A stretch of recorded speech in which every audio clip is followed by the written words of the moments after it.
In this lesson, we'll examine the structure and components of your first app, and you'll learn how the folders and files in your app project relate to what you see on your app display. It's important to understand these relationships and details.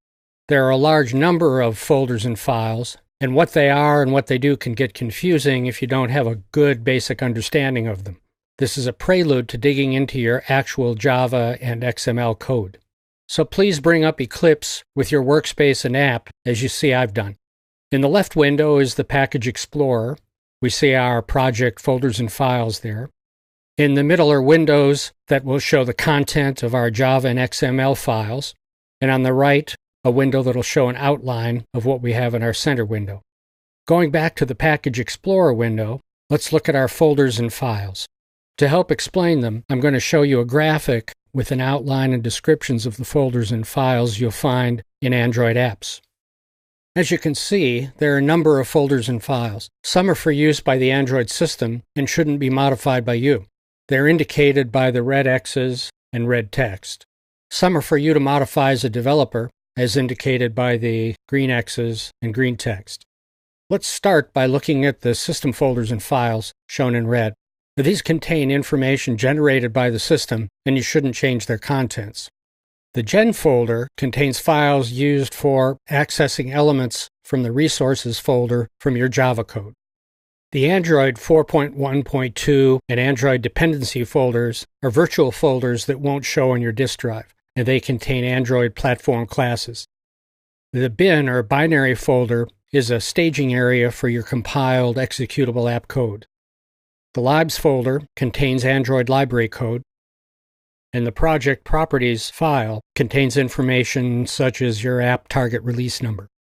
And now let's look at the folders and files you'll be working with as an app developer, shown in green in the graphic. The source folder contains your application Java source code.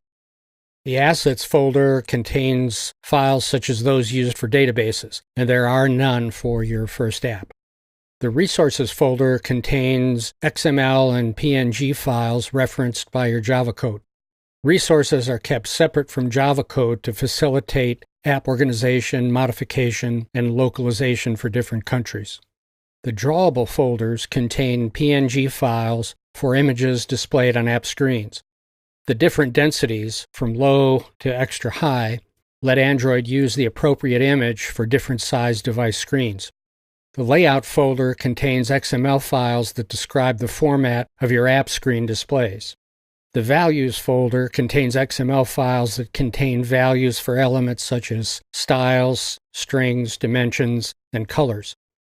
The Values for Versions folders contain XML files that describe values such as styles for different Android versions. These allow Android to change display appearance depending on the version of Android on the mobile device using your app. The Manifest file is an XML file describing global attributes of your app, such as the name of your app and main activity. The Launcher PNG file contains the image used as a launch image. The ProGuard file defines parameters for obfuscating your code if you use this feature for app code security. Now let's look at a different graphic that shows how these folders and files relate to your screen design.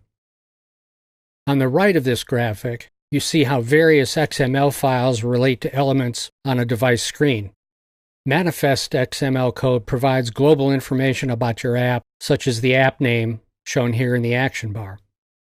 Style Values XML code controls the overall look and feel of your user interface. In your first app, you're using the HoloTheme Lite with dark action bars.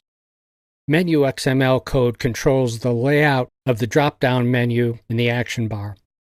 String Values XML code holds the text for the app name, menu, and main screen display. And the Layout XML code controls the format of your screen and the text displayed. Resource XML code files, as we saw in the previous graphic, hold the code for the manifest, values, menu, and layout. Drawable PNG files hold the images displayed on action bars and app screens. Source Java code controls what happens in your app. There are a number of cross-references between the various files. As an example, notice in your app, we see that the layout XML refers to the main activity Java, and the source Java refers to the main activity layout. System Android and Java code works in the background to run the operating system on the mobile device and manage the flow of data and activities in your applications. So this should give you a good beginning understanding of the pieces of your app.